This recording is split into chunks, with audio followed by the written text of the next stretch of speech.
يا رب لك الحمد كما ينبغي لجلال وجهك وعظيم سلطانك.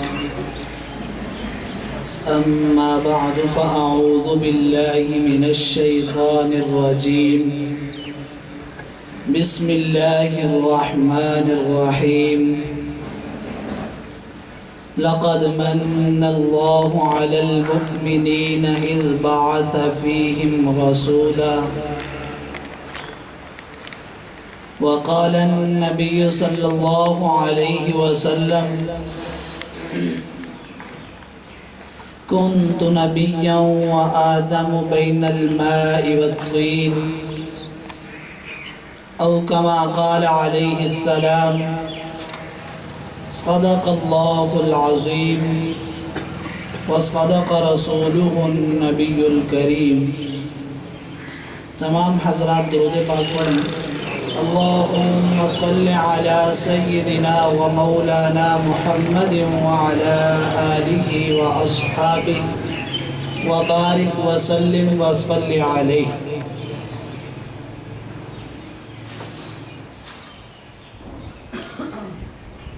میں جب باغ میں گیا سب طوطیاں تھے خوشنما، کہتی تھی نعت مصطفیٰ بلغ العلا بکمالہ. عمریاں بھی سب ذوق میں ڈالے ہوئے گردن توق میں، کہتی تھی بڑے شوق میں کشفت تجا بجمالہ.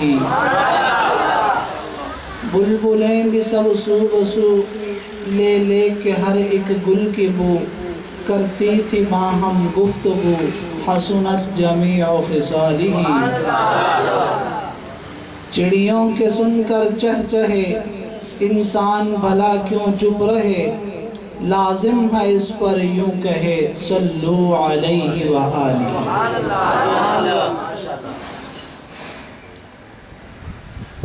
قابل احترام سامعین، معزز علماء کرام اور عزیز طلبہ، اس پرفتن دور میں ایسی بابرکت مجلسیں اللہ رب العزت کی طرف سے اپنے بندوں کے لیے محض انعام ہوا کرتی ہیں. اس لیے ان نیک مجلسوں کی ہمیں قدر بھی کرنی چاہیے اور ان پر اللہ تعالیٰ کا شکر بھی ادا کرنا چاہیے. اور ہماری کوشش یہ ہونی چاہیے کہ ان بابرکت اور روح پرور محفلوں میں ہم پوری توجہ اور دھیان کے ساتھ شریک رہیں، تاکہ ہم اس مجلس سے کما حق ہو فائدہ حاصل کر سکیں. ربیع الاول کا بابرکت مہینہ چل رہا ہے، اور یہ وہ بابرکت مہینہ ہے کہ جس میں حضور نبی کریم صلی اللہ علیہ وسلم دنیا میں تشریف لائے ہیں. اس لیے اس مہینے میں آپ علیہ السلام کا ذکر خیر ہی کیا جاتا ہے. لیکن ایک بات یاد رکھیے کہ رسول اللہ صلی اللہ علیہ وسلم کی سیرت کو بیان کرنے کے لیے ڈگریوں سے زیادہ عقیدت کی ضرورت ہے. آپ علیہ السلام کی مبارک سیرت کو بیان کرنے کے لیے کتابی علم سے زیادہ عشق و محبت کی ضرورت ہے، کیونکہ یہ وہ محفل ہے جہاں آ کر علم جواب دے جاتا ہے، جہاں عقل و خرد ایک طرف ہے اور عشق و محبت دوسری طرف ہے، اور رسول اللہ صلی اللہ علیہ وسلم کا تذکرہ عقل و فلسفے کی بجائے عشق و محبت سے کیا جائے تو دل کو سرور حاصل ہوتا ہے. اور حضور نبی کریم صلی اللہ علیہ وسلم کی مبارک سیرت اور آپ کی مبارک زندگی اتنی زیادہ وسعت رکھتی ہے کہ آپ علیہ السلام کی زندگی کے متعدد پہلو ہیں. آپ کا بچپن ہے، پھر لڑکپن، جوانی، پھر آپ کی تجارتی زندگی، آپ کی مکی زندگی، مدنی زندگی، نبوت ملنے سے پہلے کی زندگی اور نبوت ملنے کے بعد کی زندگی، طاقت اور سلطنت ملنے سے پہلے کی زندگی، طاقت اور سلطنت ملنے کے بعد کی زندگی، پھر آپ کی ذاتی زندگی، خاندانی زندگی، معاشرتی زندگی. یہ آپ علیہ السلام کی مبارک زندگی کے وہ روشن پہلو ہیں کہ اگر ان تمام پہلوؤں پر گفتگو کی جائے تو اس کے لیے بہت لمبا وقت درکار ہے. اور آپ علیہ السلام کی سیرت ایک بحر بے کراں ہے، ایک ایسا سمندر ہے کہ جس کے کنارے تک پہنچنا انسانی طاقت سے بالاتر ہے. لیکن اگر کوئی شخص رسول اللہ صلی اللہ علیہ وسلم کا تذکرہ کر کے اور سن کے آپ علیہ السلام سے محبت کرنے والوں میں اپنا نام لکھوا لے تو یہ بھی اس کے لیے سعادت مندی کی بات ہے. تمہیدی طور پر ایک بات یاد رکھیں کہ رسول اللہ صلی اللہ علیہ وسلم کی مبارک زندگی کے تمام پہلوؤں میں سے 4 پہلو نمایاں ہیں. آپ علیہ السلام کی سیرت کے 4 نمایاں پہلو: آپ کی ولادت کہ آپ پیدا کب ہوئے، پھر آپ کی بعثت کہ آپ کو نبوت کب ملی، پھر آپ کی ہجرت کہ جب مکہ میں کفار نے آپ کو تنگ کیا تو آپ صحابہ کرام کو ساتھ لے کر مدینہ منورہ کی طرف ہجرت فرما گئے، اور چوتھے نمبر پر ہے آپ کی رحلت کہ جب آپ دنیا سے تشریف لے گئے. اللہ تعالیٰ کی طرف سے ایک حسن اتفاق کی بات ہے کہ آپ علیہ السلام کی سیرت کے 4 نمایاں پہلو: آپ کی ولادت، آپ کی بعثت، آپ کی ہجرت اور آپ کی رحلت، یہ 4 نمایاں پہلو ربیع الاول کے بابرکت مہینے میں پیش آئے. اس سے بھی بڑھ کر اللہ تعالیٰ کی طرف سے ایک حسن اتفاق کی بات یہ ہے کہ آپ علیہ السلام کی مبارک سیرت کے پہلے دونوں پہلو، آپ کی ولادت اور آپ کی بعثت، یہ دونوں 9 ربیع الاول کو پیش آئے، اور آپ کی سیرت کے دوسرے 2 پہلو، آپ کی ہجرت اور آپ کی رحلت، یہ دونوں 12 ربیع الاول کو پیش آئے. تحفۃ الصیام کی دوسری جلد میں ہے، حضرت ملا علی قاری رحمہ اللہ نے بھی لکھا ہے، حضرت تھانوی رحمہ اللہ کے واعظ السرور میں بھی ہے کہ لِهَذَا الشَّهْرِ فِي الْإِسْلَامِ فَضْلٌ وَمَنْقَبَةٌ تَفُوقُ عَلَى الشُّهُورِ رَبِيعٌ فِي رَبِيعٍ فِي رَبِيعِ وَنُورٌ فَوْقَ نُورٍ فَوْقَ نُورِ، کہ ربیع الاول کے مہینے کو اللہ تعالیٰ نے دین اسلام میں ایسی فضیلت عطا فرمائی ہے کہ ربیع الاول کا مہینہ دوسرے تمام مہینوں پر فوقیت رکھتا ہے. اور اس کے فوقیت رکھنے کی وجہ کیا ہے؟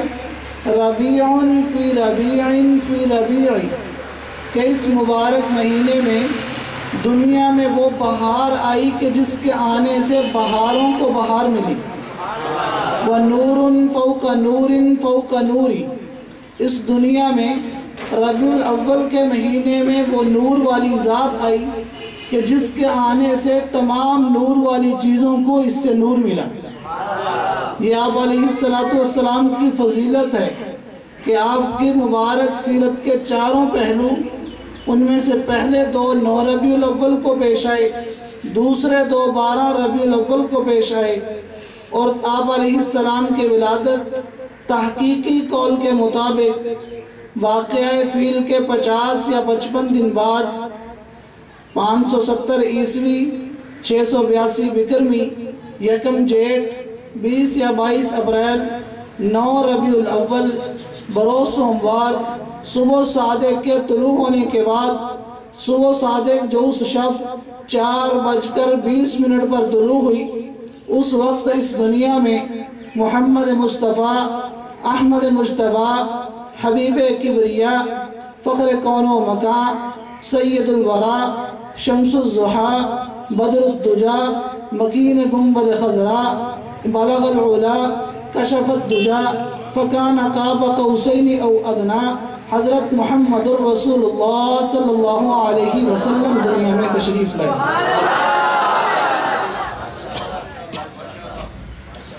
اور حضرت شاہ محمد جعفر پھلواری رحمہ اللہ نے اپنی کتاب پیغمبر انسانیت میں لکھا ہے کہ آپ کی بعثت کب ہوئی؟ 610 عیسوی، 722 بکرمی، 12 فروری، 17 بھاگن، 9 ربیع الاول کو غار حرا کی خلوتوں میں نبوت کا تاج آپ کے سر پر سجا کر آپ کو اہل مکہ کی جلوتوں کی طرف بھیج دیا گیا۔ شاعر نے اسی کی منظر کشی کی کہ اتر کر حرا سے سوئے قوم آیا، اتر کر حرا سے سوئے قوم آیا، ایک نسخہ کیمیا بھی ساتھ لایا، وہ بجلی کا کڑکا تھا یا صوت ہادی، وہ بجلی کا کڑکا تھا یا صوت ہادی، عرب کی زمین جس نے ساری ہلا دی۔ یہ آپ علیہ السلام کی فضیلت اور عظمت ہے۔ ابتدا میں قرآن مجید فرقان حمید کی آیت مبارکہ کا ایک حصہ جو تلاوت کیا ہے، لَقَدْ مَنَّ اللَّهُ عَلَى الْمُؤْمِنِينَ إِذْ بَعَثَ فِيهِمْ رَسُولًا، اس آیت میں اللہ رب العزت نے آپ علیہ السلام کی مبارک سیرت کے بیش بہا قیمتی موتیوں کا ذکر فرمایا ہے۔ اگر ان تمام موتیوں کا ذکر کرنا شروع کر دیا جائے تو بات بہت لمبی ہو جائے گی، لیکن میں کوشش یہی کروں گا کہ انشاءاللہ العزیز اسی آیت کی روشنی میں کچھ اجمالاً، کچھ تفصیلاً، کچھ ضمناً، کچھ صراحتاً آپ علیہ السلام کے ذکر خیر سے اپنی اس مجلس کو معطر کروں گا۔ ابتدا کرتے ہیں، اللہ تعالیٰ نے فرمایا لَقَدْ مَنَّ اللَّهُ عَلَى الْمُؤْمِنِينَ إِذْ بَعَثَ فِيهِمْ رَسُولًا، البتہ تحقیق بے بدل احسان کیا اللہ تعالیٰ نے اہل ایمان پر، کب؟ اذ بعث فیہم رسولا، کہ جب ان میں اپنا رسول بھیجا۔ اگر اللہ رب العزت سادہ سے لفظوں میں فرماتے کہ احسان کیا اللہ تعالیٰ نے کہ اہل ایمان کے پاس اپنا رسول بھیجا، پھر بھی بات سمجھ میں آ جاتی، لیکن اللہ تعالیٰ نے پہلے مہریں لگائیں، مہریں لگا کر بات کو پختہ کیا کہ لقد، پہلے لام لے کر آئے، کہ البتہ، پھر قد لے کر آئے، تحقیق، اور بات کو مزید پختہ کرنے کے بعد اللہ تعالیٰ نے فرمایا لقد من اللہ، البتہ تحقیق بے بدل احسان کیا اللہ نے۔ سوال پیدا ہوتا ہے کہ اگر اللہ رب العزت مننا کی بجائے احسانہ کا لفظ استعمال فرماتے تو اس میں دو فائدے تھے۔ ایک فائدہ تو یہ تھا کہ احسانہ کا لفظ کثیر الاستعمال ہے، اور دوسرا فائدہ یہ تھا کہ اس کا معنی سمجھنا بھی آسان تھا۔ اگر اللہ تعالیٰ فرماتے لقد احسن اللہ، البتہ تحقیق احسان کیا اللہ نے، بات پھر بھی سمجھ میں آ جاتی۔ پھر اللہ رب العزت احسانہ کی بجائے مننا کا لفظ کیوں لے کر آئے؟ بات یہ ہے کہ من بھی انعام کو کہتے ہیں، احسان بھی انعام کو کہتے ہیں، احسان کا معنی بھی احسان ہی ہے اور من کا معنی بھی احسان ہی ہے، لیکن دونوں میں فرق یہ ہے کہ احسان اس انعام کو کہتے ہیں جس کا بدل دنیا میں موجود ہو، اور من اس انعام کو کہتے ہیں جس کا بدل دنیا میں موجود ہی نہ ہو۔ اللہ تعالیٰ نے فرمایا لقد من اللہ، البتہ تحقیق بے بدل احسان کیا اللہ نے۔ پھر سوال پیدا ہوتا ہے کہ اگر اللہ رب العزت مننا کے فاعل لفظ اللہ کو ذکر نہ کرتے بلکہ لفظ مننا کے لیے اس میں ضمیر کو فاعل بنا دیا جاتا، اور بات یہ ہوتی کہ البتہ تحقیق احسان کیا اس نے اہل ایمان پر، ہم پھر بھی اسے اللہ کا احسان ہی سمجھتے۔ اللہ تعالیٰ نے مننا کے ساتھ اپنا نام کیوں لیا کہ البتہ تحقیق احسان کیا اللہ نے؟ اللہ تعالیٰ مننا کے ساتھ اپنا نام لے کر ہمیں بتلانا یہ چاہتے ہیں کہ نبوت اور رسالت اللہ تعالیٰ کی طرف سے ملتی ہے۔ اگر کوئی اپنی مرضی سے نبی اور رسول ہونے کا دعویٰ کرے تو اس کی نبوت اور رسالت کا کوئی اعتبار نہیں ہوگا۔ نبی اور رسول کو اللہ تعالیٰ خود چنتے ہیں، اگر وہ چنے تو نبی ہے ورنہ غبی ہے، وہ چنے تو نبی ہے ورنہ متنبی ہے، وہ چنے تو رسول ہے ورنہ سراپا فضول ہے۔ پھر اللہ تعالیٰ نے فرمایا علی المؤمنین، البتہ تحقیق بے بدل احسان کیا اللہ نے اہل ایمان پر۔ سوال پیدا ہوتا ہے کہ رسول اللہ صلی اللہ علیہ وسلم نے فرمایا یا ایھا الناس انی رسول اللہ علیکم جمیعا، اے لوگو میں تم تمام لوگوں کی طرف رسول بنا کر بھیجا گیا ہوں۔ جب آپ نے فرمایا یا ایھا الناس، اس سے پتہ یہ چلا کہ ناس میں مسلم بھی شامل ہیں، غیر مسلم بھی شامل ہیں، یہودی بھی شامل ہیں، عیسائی بھی شامل ہیں، ہندو بھی شامل ہیں، بدھ مت مذہب والے بھی شامل ہیں۔ جب رسول اللہ صلی اللہ علیہ وسلم یہ فرما رہے ہیں یا ایھا الناس، اے لوگو میں تم تمام لوگوں کی طرف رسول بنا کر بھیجا گیا ہوں، اور اللہ تعالیٰ نے جب ذکر فرمایا تو فرمایا کہ من اللہ علی المؤمنین، اللہ نے بے بدل احسان کیا اہل ایمان پر۔ اب ان دونوں باتوں میں ذرا تضاد ہے کہ آپ علیہ السلام فرما رہے ہیں میں تمام لوگ چاہے مسلم ہوں غیر مسلم ہوں، میں تمام لوگوں کے لیے رسول ہوں، اور رسول اللہ صلی اللہ علیہ وسلم کو بھیجنے کے بعد اللہ تعالیٰ فرما رہے ہیں کہ یہ صرف اہل ایمان کا رسول ہے۔ اب ان دونوں باتوں میں تضاد اس طرح ختم ہوگا، ہمیں قرآن مجید کی دوسری آیت کو دیکھنا پڑے گا۔ اللہ تعالیٰ نے قرآن مجید کے متعلق فرمایا ھدی للناس کہ یہ کتاب لوگوں کے لیے ہدایت ہے۔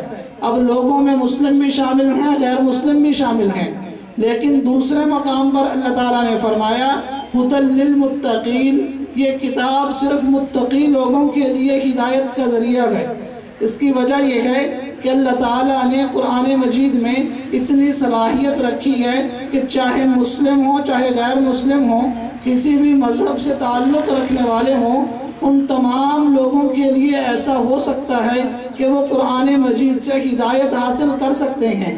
اس لیے فرمایا ھدی للناس کہ اس میں تمام لوگوں کے لیے ہدایت ہے، لیکن فرمایا کہ اس سے ہدایت صرف متقی اور اہل ایمان ہی حاصل کرتے ہیں، اس لیے فرما دیا ھدی للمتقین۔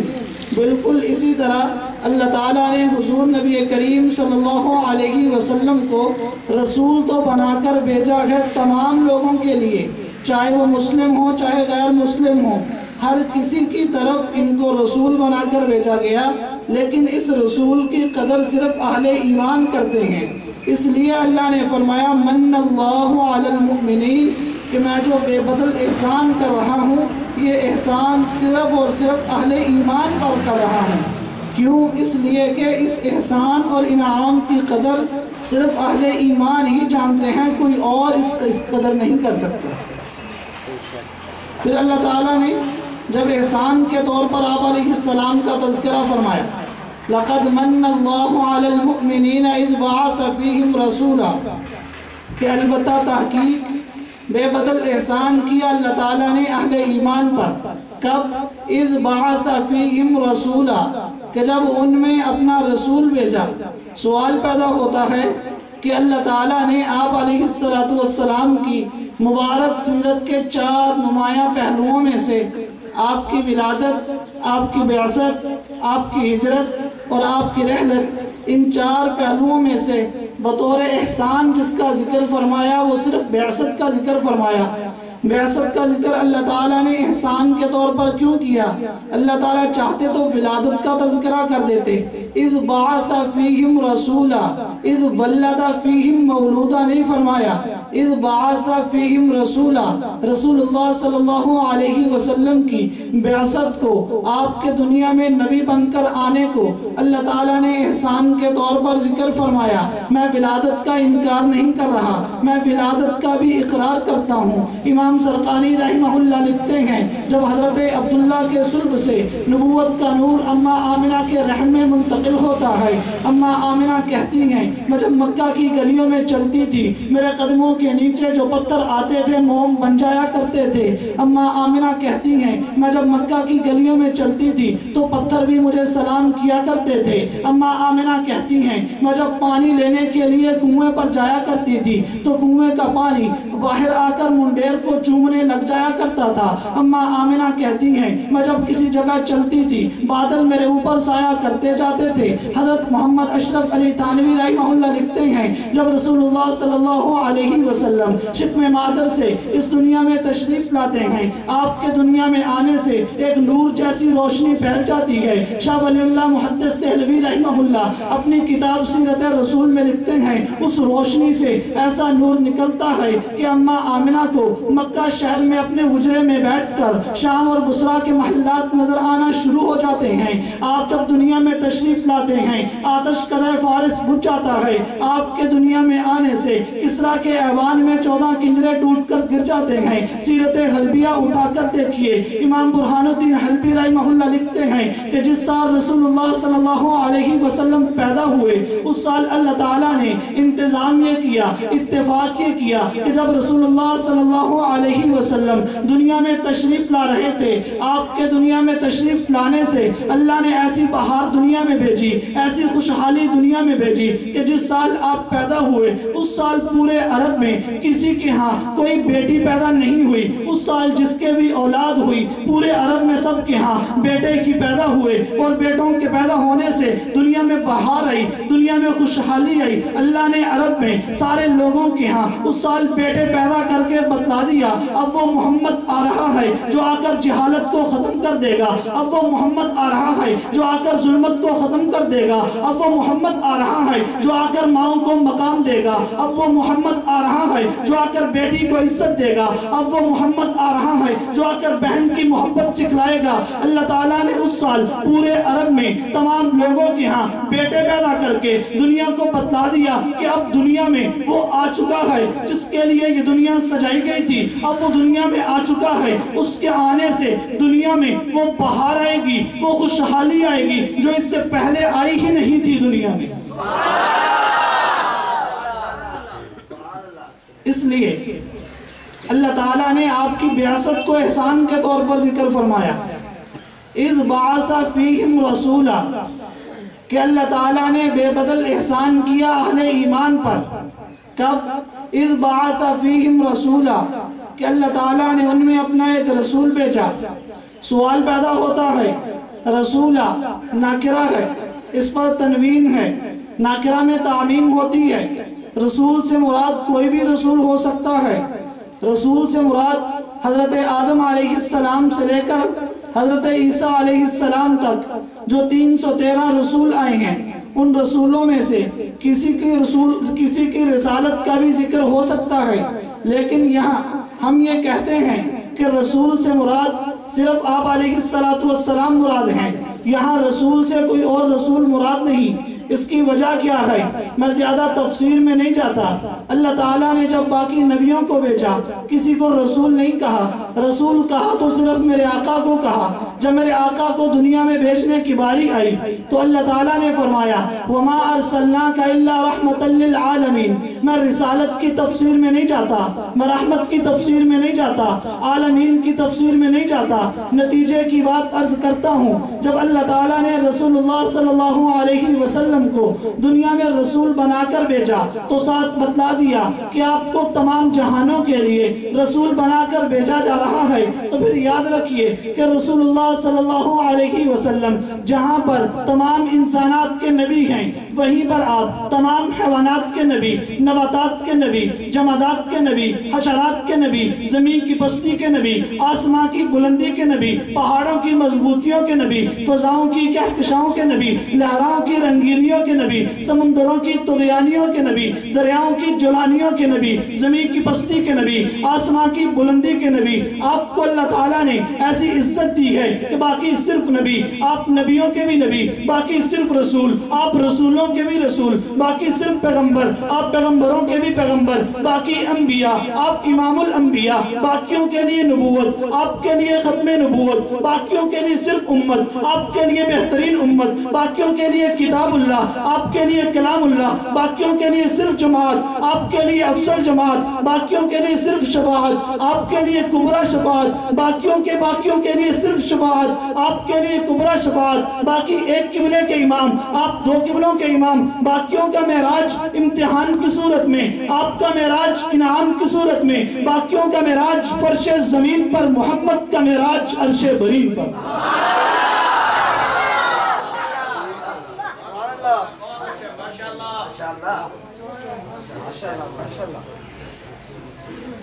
یہ رسول اللہ صلی اللہ علیہ وسلم کی وہ عزت اور مقام و مرتبہ ہے جو آپ کو رسول اللہ صلی اللہ علیہ وسلم کو اللہ تعالیٰ کی طرف سے وحی طور پر عطا ہو رہا ہے۔ اور بہت سے حضرات کی آج خواہش بھی تھی کہ رسول اللہ صلی اللہ علیہ وسلم کو اللہ تعالیٰ نے جو صورت سے تشبیہ دی ہے ذرا ان تشبیہات کا ذکر کیا جائے۔ پھر چلیے میں آپ کو آگے لے کر چلتا ہوں۔ اللہ تعالیٰ نے جب آپ علیہ السلام کو مقام و مرتبہ عطا فرمایا تو اللہ نے فرمایا وَدَاعِيًا إِلَى اللَّهِ بِإِذْنِهِ وَسِرَاجًا مُنِيرًا، کہ میں آپ کو اللہ کی طرف داعی بنا کر بھیج رہا ہوں اور آپ کو سراجا منیرہ بنا کر بھیجا جا رہا ہے۔ سراجا منیرہ کا مطلب ہے کہ آپ روشن چراغ ہیں۔ اللہ تعالیٰ نے جب سورج کا تذکرہ قرآن مجید میں کیا تو فرمایا کہ سراجا و حاجا، وہ آفتاب فلکیت ہے، سراج ہے، سورج ہے، لیکن وہ حاج ہے، ادھر مکہ میں آفتاب نبوت ہے اور یہ سراجا منیرہ ہے۔ اس کی وجہ کیا ہے؟ اب ہونا تو یہ چاہیے، آپ حضرات نے بلاغت اور فصاحت پڑھی ہے، یہاں رسول اللہ صلی اللہ علیہ وسلم مشبہ ہیں اور آفتاب فلکیت مشبہ بھی ہے۔ اصول تو یہ ہے کہ مشبہ بھی مشبہ سے افضل ہوتا ہے، لیکن جہاں اگر ہم سورج کو آپ علیہ السلام سے افضل قرار دیں، مشبہ بھی کو مشبہ سے افضل قرار دیا جائے تو بات نہیں بنے گی۔ حالانکہ یہاں مشبہ افضل ہے، یہاں اصول ٹوٹ جاتا ہے۔ کس طرح ٹوٹ جاتا ہے؟ محدث العصر والزمان علامہ انور شاہ کشمیری رحمہ اللہ اپنی زندگی کی آخری کتاب خاتم النبیین میں لکھتے ہیں کہ اللہ تعالیٰ نے رسول اللہ صلی اللہ علیہ وسلم کو سورج کے ساتھ تشبیہ اس لیے دی ہے کہ سورج اللہ تعالیٰ کی قدرت کے مظاہر میں سے ایک ایسا کرشمہ ہے کہ سورج پر اللہ تعالیٰ نے تمام روشنیوں کے مراتب کی انتہا کر دی ہے۔ اب ہونا تو یہ چاہیے آفتاب فلکیت پر روشنی کے تمام مراتب کی انتہا ہے، اب آفتاب نبوت پر بھی تمام مراتب کی انتہا ہونی چاہیے۔ بالکل اسی طرح آفتاب فلکیت پر اللہ تعالیٰ نے جب ہر مقام کی انتہا کی تو پھر اس آفتاب نبوت پر بھی اللہ تعالیٰ نے تمام مراکب کی انتہا کر دی۔ انتہا اس طرح کی، میرے آقا سے زیادہ کمال کسی کو نہیں ملا، میرے آقا سے زیادہ مقام کسی کو نہیں ملا، میرے آقا سے زیادہ اعزاز کسی کو نہیں ملا۔ وہ آفتاب فلکیت ہے، یہ آفتاب نبوت ہے، اس پہ روشنی کے مراتب کی انتہا ہے۔ اس کی انتہا کو دیکھیے، میرے آقا پہ انتہا ہے جود و سخا کی، آقا پہ انتہا ہے فہم و ذکا کی، آقا پہ انتہا ہے زہد و ورع کی، آقا پہ انتہا ہے صداقت و عدالت کی، آقا پہ انتہا ہے سخاوت و شجاعت کی، آقا پہ انتہا ہے فہم و حکمت کی، آقا پہ انتہا ہے بندہ نوازی کی، آقا پہ انتہا ہے غریب پروری کی، آقا پہ انتہا ہے غزوات و فتوحات کی، آقا پہ انتہا ہے معجزات و مبشرات کی، آقا پہ انتہا ہے انوار و برکات کی۔ اللہ تعالیٰ نے دنیا میں جتنے کمال رکھے تھے ہر کمال کی میرے آقا پہ انتہا کر دی۔ اسی لیے تو سیدہ عائشہ صدیقہ رضی اللہ تعالیٰ عنہ نے جب سورج کا تذکرہ کیا تو جذب میں آ کر فرماتی ہیں لنا شمس وللآفاق شمس وشمسی خیر من شمس السماء وشمس الناس تطلع بعد فجر وشمسی طالع بعد العشاء۔ اے لوگو، ایک تمہارا سورج ہے، ایک میرا سورج ہے، تمہارے سورج سے میرا سورج بہتر ہے، تمہارا سورج آفتاب فلکیت ہے، میرا سورج آفتاب نبوت ہے۔ تمہارے سورج کی خاصیت یہ ہے وہ فجر کے بعد طلوع ہوتا ہے اور مغرب کے وقت غروب ہو جاتا ہے۔ وشمسی طالع بعد العشاء، میرا سورج جب سے فاران کی چوٹی پہ طلوع ہوا ہے اس پہ غروب ہونے کا نام نہیں لے رہا۔ ایک تمہارا سورج ہے، ایک میرا سورج ہے، تمہارا سورج غروب ہو جاتا ہے، میرا سورج ایسا ہے کہ عشاء کے بعد بھی طلوع ہی رہتا ہے۔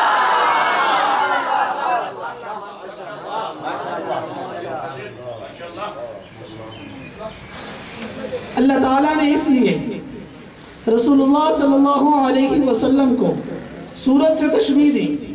علامہ جلال الدین سیوطی رحمہ اللہ اپنی کتاب جامع الصغیر میں لکھتے ہیں، تفسیر در منصور میں بھی ہے کہ رسول اللہ صلی اللہ علیہ وسلم کو چاند سے تشبیہ، سورج سے تشبیہ کیوں دی گئی؟ تشبیہ دینے کی وجہ یہ تھی کہ سورج پہلے آتا ہے اور چاند اور ستارے بعد میں آتے ہیں۔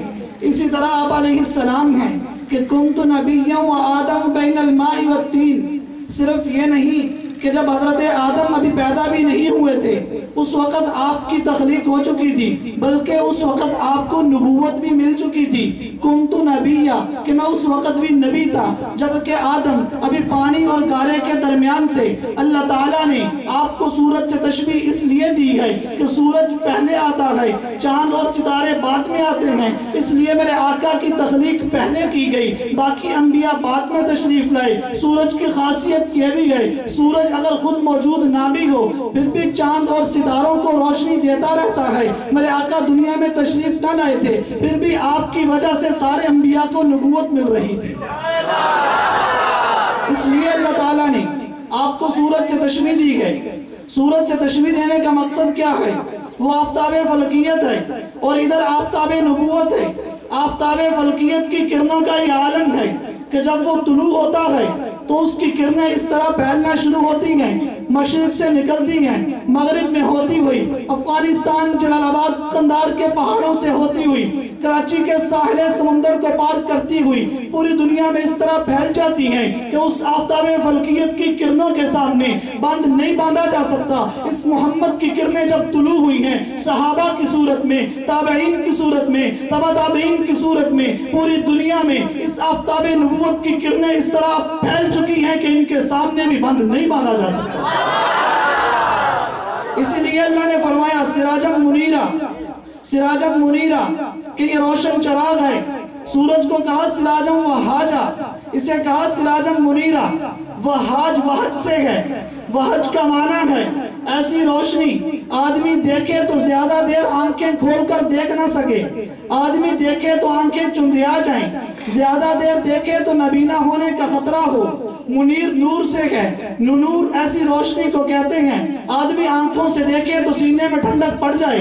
اللہ نے کہا سراجم وہاجا، وہ بھی سراج ہے، وہاج ہے، آنکھیں نکال کر نہیں دیکھ سکتے، یہ بھی سراج ہے لیکن منیر ہے، آنکھوں سے دیکھو گے سینے میں ٹھنڈک پڑ جائے گی۔ اس لیے اللہ نے فرمایا سراجم منیرہ۔ سراجم منیرہ کہنے کا مطلب یہ تھا وہ بھی آفتاب فلکیت ہے، یہ بھی آفتاب نبوت ہے۔ آفتاب فلکیت کی کرنوں کا یہ عالم ہے کہ وہ دنیا میں جس جگہ پہ پڑتی ہیں اچھی جگہ پہ پڑتی ہیں، اچھا نتیجہ دیتی ہیں، بری جگہ پہ پڑتی ہیں، برا نتیجہ دیتی ہیں۔ اگر پھلوں پہ پڑتی ہیں پھلوں میں رس آ جاتا ہے، پھولوں پہ پڑتی ہیں پھولوں میں خوشبو آ جاتی ہے، اگر گندے پانی پہ پڑتی ہیں بدبو آنا شروع ہو جاتی ہے، اگر گندگی کے ڈھیر پر آفتاب فلکیت کی کرنیں پڑتی ہیں تعفر اٹھنا شروع ہو جاتا ہے۔ اس آفتاب نبوت کی کرنوں کا بھی یہی عالم ہے۔ ابو لہب پہ پڑتی ہیں تبت یدا ابی لہب و تب بنا دیتی ہیں، ابو جہل پہ پڑتی ہیں جہالت کا سردار بنا دیتی ہیں، عتبہ اور شیبہ پہ پڑتی ہیں تو ہمیشہ کے لیے جہنم میں واصل کر دیتی ہیں۔ اور اس آفتاب نبوت کی کرنیں جب حبشے کے کالے بلال پہ پڑتی ہیں اتنا اونچا مقام دیتی ہیں چلتا مکے کی گلیوں میں ہے قدموں کی آہٹ جنت میں سنائی دیتی ہے۔ اللہ نے ایسے نہیں فرمایا سراجم منیرہ، سراجم منیرہ۔ آفتاب فلکیت کی کرنیں اپنی ہیں، اس آفتاب نبوت کی اپنی کرنیں ہیں۔ اور آفتاب فلکیت جب طلوع ہوتا ہے آپ نے دیکھا ہوگا کہ اس آفتاب فلکیت کے طلوع ہونے کی خوشی ہر ایک کو نہیں ہوتی۔ آپ کہیں گے عجیب بات ہے، سورج طلوع ہوتا ہے ہر ایک کو خوشی ہوتی ہے۔ میں کہتا ہوں نہیں، آفتاب فلکیت کے طلوع ہونے کی خوشی ہر ایک کو نہیں ہوتی۔ جس نے رات کو روڈ بند کر کے ڈاکہ ڈالنا ہو وہ سورج کے طلوع ہونے کی خوشی کر سکتا ہے؟ کبھی نہیں کر سکتا۔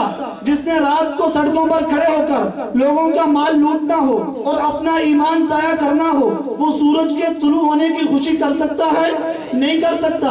آفتاب فلکیت کے طلوع ہونے کی خوشی ہر ایک کو نہیں ہوتی، اس آفتاب نبوت کے طلوع ہونے کی خوشی بھی ہر ایک کو نہیں ہوئی۔ ابو جہل کو غمی ہوئی، عتبہ کو غمی ہوئی، شیبہ کو غمی ہوئی، ابو لہب کو اتنی غمی ہوئی کہ تبت یدا ابی لہب وتب بنا دیا، لیکن اس آفتاب نبوت کے طلوع ہونے کی ابو بکر کو اتنی خوشی ہوئی کہ نبی کو دیکھا بعد میں نبوت اور رسالت کی تصدیق پہنے کر گیا۔ وہ آفتاب فلکیت ہے، یہ آفتاب نبوت ہے، اس کی کرنوں کا یہ عالم ہے کہ جب آفتاب فلکیت کی کرنیں کسی جگہ پہ پڑتی ہیں تو اللہ کو ایسا مقام ملتا ہے کہ کسی دوسرے کو نہیں ملا، جو چاند میں اللہ نے نہیں رکھا، جو ستاروں کی روشنی میں نہیں رکھا۔ بالکل اسی طرح آفتاب فلکیت کی کرنوں کا یہ عالم ہے، آفتاب نبوت کی کرنوں کا بھی یہی عالم ہے۔ آفتاب فلکیت کی کرنیں جب پھلوں پہ پڑتی ہیں تو ان میں رس آ جاتا ہے، پھولوں پہ پڑتی ہیں تو ان میں خوشبو آ جاتی ہے۔ آفتاب فلکیت کی کرنیں جب کسی گندم کے دانے پہ پڑتی ہیں اسے پکا کر دیتی ہیں، جب کسی کچی فصل پہ پڑتی ہیں اسے پکا دیتی ہیں۔ اب اگر کوئی کسان غصے میں آ کر یہ کہے کہ میں اس دانے کو دوبارہ کچا کرنا چاہتا ہوں، وہ کہے گا درانتی سے کٹ تو سکتا ہوں، دوبارہ کچا نہیں ہو سکتا۔ اس آفتاب فلکیت کی کرنیں گندم کے دانے پہ پڑیں، اب کوئی یہ کہے اس کو دوبارہ کچا کرنا ہے، گندم کا دانہ یہ کہے گا چکی میں پس کر آٹا تو بن سکتا ہوں، دوبارہ کچا نہیں ہو سکتا۔ آفتاب فلکیت کی کرنوں کا یہ عالم ہے تو آفتاب نبوت کی کرنوں کا بھی یہی عالم ہے۔ یہ ابو بکر پہ پڑتی ہیں، اتنا پکا کر دیتی ہیں، گلے میں چادر ڈال کر گھسیٹا جاتا ہے لیکن دوبارہ کچا نہیں ہوتا۔ یہ آفتاب نبوت کی کرنیں عمر پہ پڑتی ہیں، اتنا پکا کر دیتی ہیں، مصلی رسول پہ جان تو دے دیتا ہے، دوبارہ کچا نہیں ہوتا۔ عثمان پہ پڑتی ہیں، اتنا پکا کر دیتی ہیں کہ 40 دن تک گھر میں کھانا اور پانی بند ہے، مظلومانہ طور پر شہید کر دیا جاتا ہے لیکن دوبارہ کچا نہیں ہوتا۔ امیر معاویہ پہ پڑتی ہیں، حیدر کرار پہ پڑتی ہیں، اتنا پکا کر دیتی ہیں کہ دوبارہ کچا نہیں ہو سکتا۔ تو بتائیے اس محمد کی کرنیں جن پہ پڑی وہ دوبارہ کچے نہیں ہوئے، ان صحابہ کی کرنیں جو ہم تک پہنچیں گے دوبارہ کچے ہو جائیں گے؟ یہ کبھی کچے نہیں ہو سکتے، کیونکہ آفتاب فلکیت جس کو پکا دے وہ کچا نہیں ہو سکتا، آفتاب نبوت جس کو پکا دے وہ کچا نہیں ہو سکتا۔ میں آخری بات عرض کرتا ہوں، آفتاب فلکیت کی اپنی کرنیں ہیں، آفتاب نبوت کی اپنی کرنیں ہیں۔ آفتاب فلکیت کی کرنوں کا یہ عالم ہے کہ آپ سورج کے سامنے آئینہ کیجئے، شیشہ کیجئے، سورج کی کرنیں آئیں گی، آئینہ ان کرنوں کو سمیٹے گا، ذرا سا رخ پلٹیں گے یہ کرنوں کو آگے منتقل کر دے گا۔ شیشے میں یہ صلاحیت ہے کہ سورج کی کرنوں کو سمیٹے گا، آگے منتقل کرے گا۔ ربا یہاں کون سی کرنیں ہیں، یہاں کون سا آئینہ ہے جو آفتاب نبوت کی کرنوں کو منتقل کرے گا؟ فرمایا یہاں ابو بکر ہے، صداقت کی کرنیں منتقل کرے گا، یہاں عمر ہے، عدالت کی کرنیں منتقل کرے گا، یہاں عثمان ہے، سخاوت کی کرنیں منتقل کرے گا، یہاں علی ہے، شجاعت کی کرنیں منتقل کرے گا، یہاں معاویہ ہے، سیاست کی کرنیں منتقل کرے گا، یہاں عبداللہ بن مسعود ہے، فقاہت کی کرنیں منتقل کرے گا، یہاں ابو ذر غفاری ہے، پیغمبر کے زہد کی کرنیں منتقل کرے گا، حتیٰ کہ پیغمبر کے سوالات صحابہ کرام، پیغمبر کے علم و حکمت کو، پیغمبر کے فہم و ذکا کو، پیغمبر کے جود و سخا کو، پیغمبر کے علم و حکمت کو، پیغمبر کی غریب نوازی کو، پیغمبر کی بندہ پروری کو، پیغمبر کی ساری خصوصیات کو، پیغمبر کے سارے اوصاف کو پیغمبر سے سمیٹیں گے اور امت کی طرف منتقل کر دیں گے۔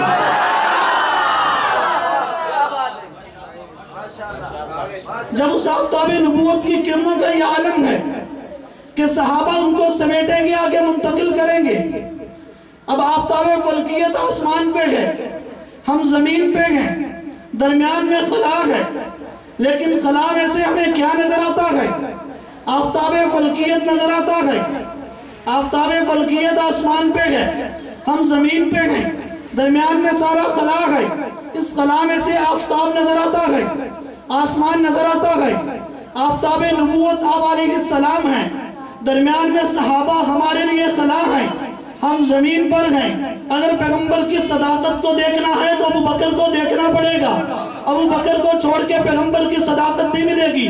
پیغمبر کی عدالت کو دیکھنا ہے تو عمر کو دیکھنا پڑے گا، عمر کو چھوڑ کے پیغمبر کی عدالت نہیں ملے گی۔ پیغمبر کی سخاوت کو دیکھنا ہے تو عثمان کو دیکھنا پڑے گا، عثمان کو چھوڑ کے پیغمبر کی سخاوت نہیں ملے گی۔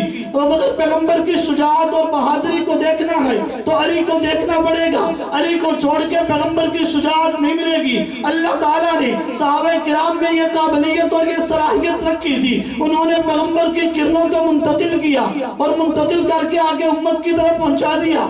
اب بتائیے، آفتاب فلکیت کی کرنیں کوئی گن سکتا ہے؟ آفتاب فلکیت کی کرنیں 3 ہو سکتی ہیں؟ میں اشارہ کر رہا ہوں، آفتاب فلکیت کی کرنیں 3 ہو سکتی ہیں؟ نہیں، آفتاب نبوت کی کرنیں 3 ہو سکتی ہیں۔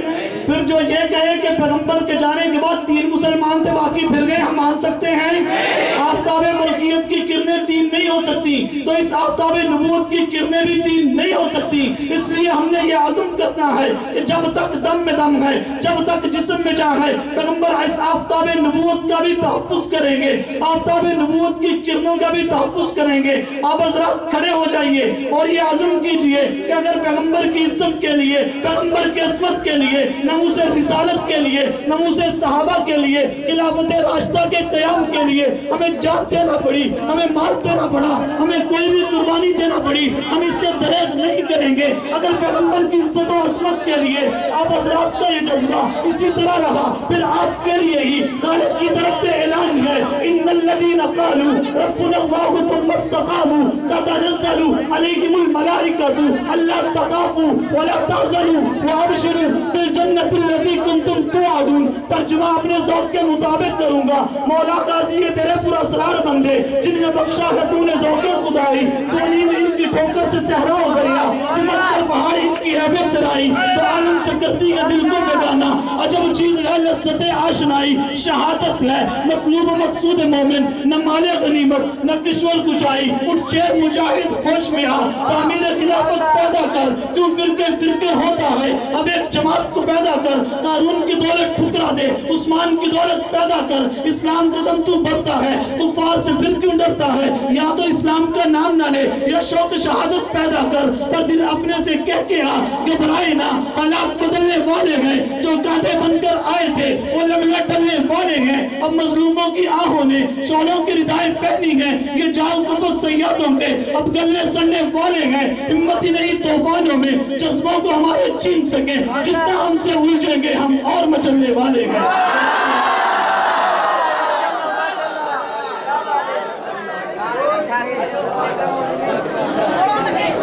کے